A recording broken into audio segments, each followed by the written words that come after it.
నమస్తే welcome back to our channel Srihans Dubai vlogs. అందరూ ఎలా ఉన్నారండి? ఐ హోప్ మీరు అందరూ బాగున్నారు అనుకుంటున్నాను. నా పేరు జ్యోతి. అందరికీ హ్యాపీ నవరాత్రి అండి. తమ్నేల్ చూస్తే అందరికీ అర్థమయ్యే ఉంటుంది కదండి ఈరోజు వీడియో కంటెంట్ ఏంటి అని చెప్పి. అచ్చ తెలుగు ఆంధ్ర హోటల్ అని ఎందుకన్నానంటే అండి, మన ఆంధ్ర స్పెషల్స్ అన్ని అక్కడ దొరుకుతాయి అన్నమాట. ఇది దుబాయ్ లో ఒక రెస్టారెంట్ అండి. అంటే దుబాయ్ అనకూడదు, యుఏఈలో దుబాయ్ ఎలా ఒక ఎమిరేట్, షార్జా అని ఒక ఎమిరేట్ అనమాట. అక్కడ మన తెలుగు ఒక ఆవిడ రెస్టారెంట్ ఓపెన్ చేశారండి. లేడీ బాస్ అని ఎందుకు పెట్టానంటే, తను సింగిల్గా మెయింటైన్ చేస్తుంది దుబాయ్లో. అంటే అర్థం చేసుకోండి.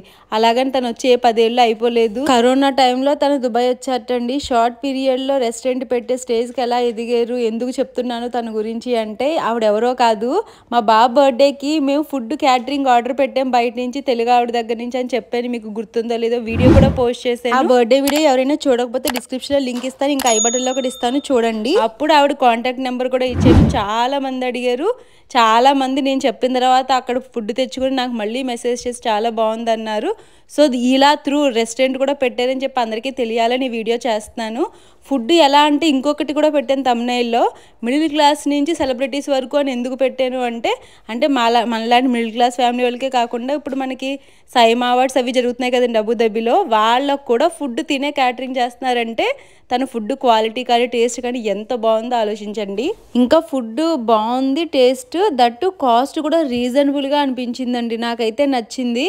హోమ్ మేడ్ ఫుడ్లా అనిపించింది. సో ఇలాంటి ఇన్ఫర్మేషన్ మీతో షేర్ చేద్దామని వీడియో చేస్తున్నాను. మన ఛానల్ ఎవరైనా కొత్తగా చూసే వాళ్ళు ఉంటే సబ్స్క్రైబ్ చేసుకోవడం మర్చిపోవద్దండి. అలాగే సబ్స్క్రైబ్ చేసుకున్న తర్వాత దాని పక్కనే ఉన్న బెల్ ఐకాన్ ప్రెస్ చేస్తే నేను వీడియో పెట్టిన వెంటనే నోటిఫికేషన్ రూపంలో మీకు వస్తుంది అన్నమాట. బెల్ ఐకాన్ ప్రెస్ చేసి ఆల్ నోటిఫికేషన్స్ ట్యాప్ చేయండి. అలానే వీడియో నచ్చితే లైక్ చేయండి, కామెంట్ చేయండి, ఇంకా మీ ఫ్రెండ్స్ ఫ్యామిలీ మెంబర్స్ అంతా షేర్ చేయడం మర్చిపోవద్దు. మన ఛానల్లో ఎప్పుడు కూడా నేను ఒక పెద్ద వీడియో పోస్ట్ చేశానంటే ఎంతో కొంత ఇన్ఫర్మేషన్ ఉంటుంది అందులో. అలానే ఈ వీడియోలో ఏంటంటే ఫుడ్ రిలేటెడ్ కదా, తన కాంటాక్ట్ నెంబర్ నేను డిస్క్రిప్షన్లో ఇస్తాను, ఎవరైనా కావాలంటే చూడండి, కాంటాక్ట్ చేయండి. అంటే ఇండియాలో ఉన్న వాళ్ళకి అవ్వదండి. ఇండియాలో ఉన్న వాళ్ళకి ఏంటంటే నేను చెప్పేది జస్ట్ ఇలా దుబాయ్లో కూడా మన తెలుగు వాళ్ళు ఇలా ఉన్నారని తెలియజేయడం, దుబాయ్లో ఉన్న వాళ్ళకైతే ఇది యూజ్ అవుతుంది అని చెప్పి చెప్తున్నాను. ఇప్పటివరకు నేను వీడియో చూపించాను కదండి, అది ప్లాంటేషన్ వస్తూ మేము అక్కడ డే టు డేలో కరివేపాకు మొక్క కొనుక్కున్నాను. 15 dirhams పడింది అది. ఇది 3వ సారి వేయడం, అన్నిసార్లు పాడైపోతుంది. సరే ఈసారి ఏం చేశానంటే కరివేపాకు మొక్క కొని దాన్ని ఆ కుండీ కాకుండా మనకి వాటర్ బాటిల్ ఉంటాయి కదండి, దాన్ని కట్ చేసేసి బాగా చాకుని వేడి చేసి దాన్ని కట్ చేసేసి కింద పార్ట్ వాటర్ కింద పడకుండా పెట్టేసి పై పార్ట్లో మట్టి వేసి పెట్టామన్నమాట. ఆ మట్టి కూడా డే టు డేలోనే కొనుక్కున్నామండి. ఆ మట్టి బ్యాగ్ ఒకటి మనకి 200 పడుతుంది. ఆ మొక్క ఏమో 300 పడింది నాకు. అసలు చూద్దాం ఈసారి కరివేపాకు బ్రతుకుద్దో లేదో అని చెప్పి కొన్నాను. ఎప్పుడు కూడా బ్రతకలేదు. 2 సంవత్సరాల నుంచి 2 సార్లు లేచి 2 సార్లు పోయింది. ఇది ఇంకా చూడాలి మళ్ళీ ఏమవుతుందో. చెప్పాను కదండి, షార్జా అనేది దుబాయ్లోనే ఒక ఎమిరేట్ అనమాట. మనకి ఇండియాలో స్టేట్స్ ఉంటాయి కదా, అలా దుబాయ్లో 7 స్టేట్స్లో షార్జా ఒక స్టేట్, దుబాయ్ ఒక స్టేట్. దీనికి క్యాపిటల్ వచ్చి అబుదాబి. అలా షార్జా వెళ్ళామండి. దుబాయ్ నుంచి మాకు ఒక 25 minutes 30 minutes, అది ట్రాఫిక్ లేకపోతే. అక్కడ ఓపెన్ చేశారండి restaurant. 30 seating capacity restaurant open చేశారండి. ఆంధ్ర చిల్లీస్ అనమాట రెస్టారెంట్ పేరు, షార్జాలో. అది నేను ఎలా రావాలి ఏంటి అడ్రస్ మ్యాప్ లొకేషన్ కూడా నేను డిస్క్రిప్షన్లో పిన్ చేస్తాను. అక్కడ కూడా చాలా మంది తెలుగు వాళ్ళు ఉంటారంటే షార్జాలో కూడా. అంటే మనకి పెద్దగా తెలీదు, మనకి కామెంట్స్ పెడుతూ ఉంటారు, మీరు చూసారో లేదో, చాలా మంది మేము కూడా షార్జాలో ఉంటామండి అని చెప్పి. అలా తెలిసిందండి, బోల్డ్ మంది తెలుగు వాళ్ళు ఉన్నారు దుబాయ్లో, ఐ మీన్ షార్జాలో కూడా అని చెప్పి. యాక్చువల్గా తమ్నైల్లో నేను దుబాయ్ అని పెడుతున్నాను కదండి, అయితే ఏదన్నా ఇలా ఇప్పుడు షార్జా రిలేటెడ్ కూడా దుబాయ్ అనే పెడతాను. అయితే నాకు ఒకరు కామెంట్ చేశారండి, అదే మా వదిన వాళ్ళది గృహప్రవేశం వీడియో పెట్టాను కదా, దానికి అంటున్నారనమాట, మీరు దుబాయ్లో అని చెప్తున్నారు ఎందుకు, షార్జా వేరు దుబాయ్ వేరు కదా, షార్జా అని చెప్పాలి కదా పర్టికులర్గా, ఎందుకంటే షార్జాలో డిఫరెంట్ కాస్ట్ ఉంటుంది, దుబాయ్లో డిఫరెంట్ కాస్ట్ ఉంటుంది కదా అని చెప్పేసి అని అంటున్నారు. అయితే అప్పుడు నేను చెప్పాను అనమాట, ఇప్పుడు నాకు దుబాయ్ వచ్చేంత వరకు నేను దుబాయ్నే ఒక కంట్రీ అనుకున్నాను, ఇక్కడ ఒక స్టేట్ అనుకోలేదు. దుబాయ్ యుఏ, అదే United Arab emirate country, Dubai state అని నాకు ఇక్కడికి వచ్చాక తెలిసింది. అలా చాలా మందికి తెలియదు కదండి, ఎవరిదాకా ఎందుకు, మా అమ్మ ఇప్పటికీ అదే అనుకుంటుంది, దుబాయ్ అనేది ఒక దేశం అనుకుంటుంది, దుబాయ్ అనేది ఒక రాష్ట్రం అనుకోదన్నమాట.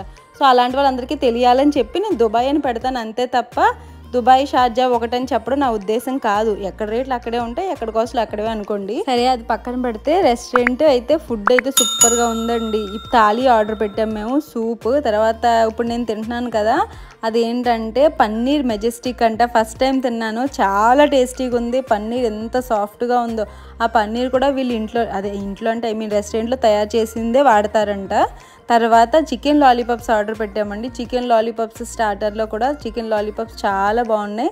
అంటే జనరల్గా మనకి డీప్ ఫ్రై చేసేటప్పుడు చికెన్ లాలీపాప్స్ ఆయిల్ వాసనలాగా వస్తూ ఉంటాయి ఒక్కొక్క చోట, బట్ ఇక్కడ అలా రాలేదు, నాకు బాగానే అనిపించింది. మా బాబు కూడా ఏమో ఎగ్ ఫ్రైడ్ రైస్ చెప్పాడు, వాడికి ఎగ్ ఫ్రైడ్ రైస్ ఆర్డర్ చేసాము. చక్కగా స్పైసీ అంటే మనం స్పైసీ ఎక్కువ చెప్తే స్పైసీ ఎక్కువ చేస్తారు, తగ్గించమంటే తగ్గిస్తారు. పెద్ద స్పైసీ ఫుడ్ అయితే కాదు, ఎందుకంటే మా బాబు కూడా బర్త్డేకి ఆర్డర్ చేసాం కదండి, అందరికీ నచ్చేసింది. ఈవెన్ నార్త్ ఇండియన్స్ కూడా అడిగారు తెలుసు. అప్పుడు కాంటాక్ట్ నెంబర్, అప్పుడు ఆవిడ నెంబర్ ఇస్తే నార్త్ ఇండియన్ ఫుడ్ కూడా ఆవిడ ఆర్డర్ తీసుకొని రెడీ చేసి పంపిస్తారట. ఇక్కడ మెయిన్ చెప్పుకోవాల్సింది చపాతీ అండి. మేము చపాతీ చెప్పి చికెన్ కర్రీ చెప్పాము, ఇంకొకటి గోంగూర మటన్ కర్రీ కూడా చెప్పాము. అసలు చపాతీ ఎంత స్మూత్గా ఉందో, చాలా బాగుందంటే మెత్తగా కొన్ని చోట్ల చపాతీ హార్డ్ అయిపోతాయి కదా, అలా లేదండి, మన ఇంట్లో చేసుకున్నట్టు ఉందన్నమాట. చపాతీకి చికెన్ కర్రీని మటన్ గోంగూర కర్రీ కాంబినేషన్ అండి, అసలు చాలా బాగుంది టేస్ట్. కాకపోతే నాకు కొంచెం మటన్ స్పైసీగా అనిపించింది, నేను అస్సలు స్పైసీ తిన్నా కాబట్టి. మా హస్బెండ్కి అయితే సూపర్ అనిపించింది, ఆయన అయితే చాలా బాగా ఇష్టపడ్డారు. ఈ గోంగూర మటన్ కర్రీ కొంచెం స్పైసీగా ఉందన్నాను కదా, తింటున్నప్పుడు నాకు మా మావయ్య గారు గుర్తొచ్చారండి. ఆయనకి స్పైసీ అంటే ఇంకా మా అత్తయ్య వాళ్ళ ఇంట్లో స్పైసీ అంటే అక్కడ బాగా తింటారు అనమాట. అసలు ఆ స్పైసీనెస్కి అయితే నేను గీ వేసుకొని తినాల్సి వస్తుంది. అక్కడ ఎంత వేసినా మా మావయ్య గారు అసలు కారం వేసావా అంటారు. ఆయనకైతే బాగా నచ్చద్దు అని అనుకున్నాం అప్పుడు. నాకైతే ఇంత స్పైసీ తిన్న తర్వాత తప్పకుండా కూల్ డ్రింక్ అయితే తాగాలి. ఇలాంటి కూల్ డ్రింక్ నేను ఏమీ తాగను, ఒక్క థమ్స్అప్ తాగుతాను. నాకు అది ఫేవరెట్, థమ్స్అప్ తప్ప వేరే కూల్ డ్రింక్ తాగను. దుబాయ్లో అండి మనకి ఇండియాలో దొరికినట్టు Thums Up 2 litre 1 litre half litre bottle దొరకవు. ఈ చిన్న టిన్లు ఉన్నాయి కదా, ఇప్పుడు ఆ టిన్నులో దొరుకుతాయి. మనం ఎక్కడికి వెళ్ళినా కూడా కోకో కోలా, మాజా, ఇంకా మిగతా అన్ని ఉంటాయి, ఈ స్ప్రైట్ అన్ని పెద్ద బాటిల్ ఉంటాయి. ఒక్క థమ్స్అప్ దొరకదు, ఈ టిన్నుల్లోనే దొరుకుద్ది. అది కూడా కొన్ని షాప్స్ లో అనమాట. మరి ఎందుకు అలౌడ్ కాదు ఏంటో మరి మనకు తెలియదు. ఇప్పుడు మేము థమ్స్అప్ టిన్ అదే చిన్న క్యాన్ ఉంది కదండి, అది 3 dirhams పడుద్ది. అంటే మనకి ఇండియన్ కరెన్సీకి వస్తే 65 రూపీస్ అలా పడుద్ది అనమాట. అదొకటి చెప్పుకున్నాము. అది తాగాక కొంచెం కుదిరి పడింది అనమాట. ఓవరాల్ గా ఆంధ్ర చిల్లీస్ రెస్టారెంట్ లో ఫుడ్ చాలా బాగుంది. ఇంకొకటి ఏంటంటే మెయిన్ క్యాటరింగ్ సర్వీసెస్ అండి. మన క్యాటరింగ్ ఈవెన్ తక్కువ మందికి కూడా ఇస్తారు, కాకపోతే 20 members కన్నా తక్కువ అయితే కొంచెం డెలివరీ ఛార్జెస్ తీసుకుంటారు అంతే. ఇంకా అంతకు మించి ఎక్కువ అయితే డెలివరీ ఛార్జెస్ కూడా ఉండవు. ఫుడ్ మనం ఏ మెనూ చెప్తే ఆ మెనూ రెడీ చేసి ఇస్తారు, మనం ఎలా చెప్తే అలా చేస్తారనమాట. చాలా టేస్టీగా ఉంటుంది. ఈవెన్ నార్త్ ఇండియన్స్ కూడా నచ్చేటట్టే ఉంటుంది. మెయిన్ థింగ్ ఏంటంటే ఫుడ్ రీజనబుల్ కాస్ట్ అండి. అంటే మిడిల్ క్లాస్ ఫ్యామిలీ వాళ్ళ నుంచి సెలబ్రిటీస్ వాళ్ళ వరకు చేస్తున్నారంటే చూడండి, మనకు తగ్గ మనకి చేస్తారు, అలా ఎవరు తగ్గ వాళ్ళు చేసి ఇస్తారన్నమాట. ఆవిడ కాంటాక్ట్ నెంబర్ డిస్క్రిప్షన్ ఇస్తాను, కాంటాక్ట్ చేయండి. ఇంకో విషయం ఏంటంటే ఇప్పుడున్న రెస్టారెంట్ షార్జాలో ఉంది కదండి, బరు దుబాయ్లో కూడా ఇంకో రెస్టారెంట్ ఓపెన్ చేస్తున్నారంటే త్వరలో. అది ఓపెన్ అయ్యాక దాని రివ్యూ కూడా పెట్టేస్తానండి వెళ్ళి. ఇప్పుడు నేను మీకు వీడియో చూపిస్తున్నాను కదా, ఎయిర్ అరేబియా అని షార్జాలోనే ఒక మాల్లో ఉందండి. మనమంట మాల్లో చెక్ ఇన్ చేసేసుకోవచ్చు. జనరల్గా మనం ఎయిర్పోర్ట్కి వెళ్ళి చెక్ ఇన్ చేసుకుంటాం కదండి, బోర్డింగ్ పాస్ అవి తీసుకుంటాం కదా లగేజ్ ఇచ్చి, అలాగా మనం ఈ మాల్లోకి వెళ్ళి ఇక్కడికి వెళ్తే ఎయిర్ అరేబియా ట్రావెల్స్ వాళ్ళు చేసేస్తారంటే 10 hours ముందు ఏంటి లొకేషన్స్ ఎక్కడ ఉన్నాయి అన్నీ ఇక్కడ క్లియర్గా మెన్షన్ చేసి చూసుకోండి. నాకైతే ఫస్ట్ టైం తెలిసింది ఇలా కూడా ఉంటుందా అని చెప్పి. సో నాకు తెలిసిన విషయాన్ని మరి మీ అందరితో షేర్ చేసేయాలి కదా, అందుకే ఈ వీడియోలో చిన్న క్లిప్ యాడ్ చేస్తాను. ఇదండి ఈ రోజు వీడియో. ఐ హోప్ ఈ వీడియో మీ అందరికీ నచ్చింది అనుకుంటున్నాను. మీ సపోర్ట్ని నాకు లైక్ అండ్ కామెంట్ రూపంలో తెలియజేయడం అస్సలు మర్చిపోవద్దు. Thank you so much for watching. నా వీడియోస్ చూస్తున్న ప్రతి ఒక్కరికి పేరు పేరున థ్యాంక్ యూ సో మచ్ అండి. మళ్ళీ ఇంకో వీడియోతో కలుద్దాం. By by, take care, I love you.